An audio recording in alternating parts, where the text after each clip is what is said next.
നമസ്കാരം കൂട്ടുകാരെ, എന്തൊക്കെയുണ്ട് വിശേഷങ്ങൾ? അപ്പോൾ എനിക്ക് ചൈനീസ് ഡിഷും ഇടയ്ക്ക് ഇഷ്ടമാണ്. അപ്പോൾ ഞാൻ ഇന്നലെ കോളിഫ്ലവർ വാങ്ങിച്ചപ്പോൾ ഓർത്ത് നമുക്ക് ഗോബി മഞ്ചൂരിയൻ ഡ്രൈ ഉണ്ടാക്കാൻ കരുതി. വേറെ ഒന്നുമില്ല, വളരെ എളുപ്പത്തിൽ ഉണ്ടാക്കാൻ പറ്റിയ സാധനമാണ് കേട്ടോ. മൈദപ്പൊടിയും നമ്മുടെ കോൺഫ്ലവറും സമം എടുക്കുക, കുറച്ച് മുളക് പൊടിയും ആവശ്യത്തിന് ഉപ്പും ചേർന്ന് നല്ല തിക്ക് ബാറ്റർ റെഡിയാക്കുക.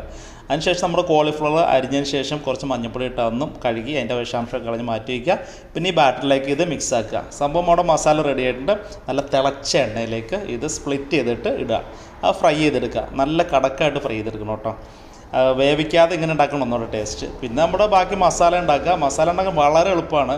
നമ്മുടെ സ്പ്രിംഗ് ഓനിയൻ, ചെറിയ ഉള്ളി, പിന്നെന്താ ഗാർലിക്ക്, പച്ചമുളക്, ഇതെല്ലാം ഒന്ന് സോട്ട് ചെയ്യുക. അതിൻ്റെ അകത്ത് കുറച്ച് ഞാൻ ഗരം മസാലയും മുളക് പൊടി ഇട്ടിട്ടുണ്ട് കേട്ടോ, ആ കളറിനും ടേസ്റ്റിനും വേണ്ടിയിട്ട്. പിന്നെ ചൈനീസ് സോസായ സോയ സോസ് ഒഴിക്കുക, കുറച്ച് ഹോട്ട് ചില്ലി പേസ്റ്റ് ഒഴിക്കുക.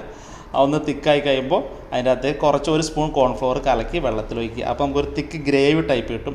അതിൻ്റെ അകത്ത് നമ്മൾ ഫ്രൈ ചെയ്ത് വെച്ചാണ് ഗോബി മഞ്ചൂരിയൻ അല്ല ഇത് കോളിഫ്ലവർ ഫ്രൈ ആക്കി വെച്ചിട്ട് എടുക്കുക, മിക്സ് ആക്കുക, സ്പ്രിംഗ് ഓനിയൻ കൊണ്ട് ഗാർണിഷ് ചെയ്യുക. സംഭവം റെഡി ആയിട്ടുണ്ട്. നല്ല ചൂടോടെ കഴിക്കണം കേട്ടോ. അപ്പോഴാണ് അതിൻ്റെ കറക്റ്റ് ടേസ്റ്റും ഫ്ലേവറും നമുക്ക് കിട്ടുക. എനിക്ക് തോന്നുന്നു ഇതിൻ്റെ കൂടെ വേറെ ഒന്നും കഴിക്കേണ്ട ആവശ്യമില്ല കേട്ടോ. മിക്കവാറും സ്റ്റാർട്ടേഴ്സായിട്ട് കഴിക്കുന്ന സാധനമാണിത്. ഞാനിത് പ്ലേറ്റ് ഫുള്ള് കഴിച്ച് വേറെ ഒന്നും ഉണ്ടാക്കാൻ നിന്നില്ല. ഭയങ്കര ടേസ്റ്റാണ് കേട്ടോ. എനിക്ക് നല്ല ഇഷ്ടപ്പെട്ടു. അപ്പോൾ ഫുജേറല്ലോ വന്നാൽ കഴിച്ചിട്ട് പോകാം.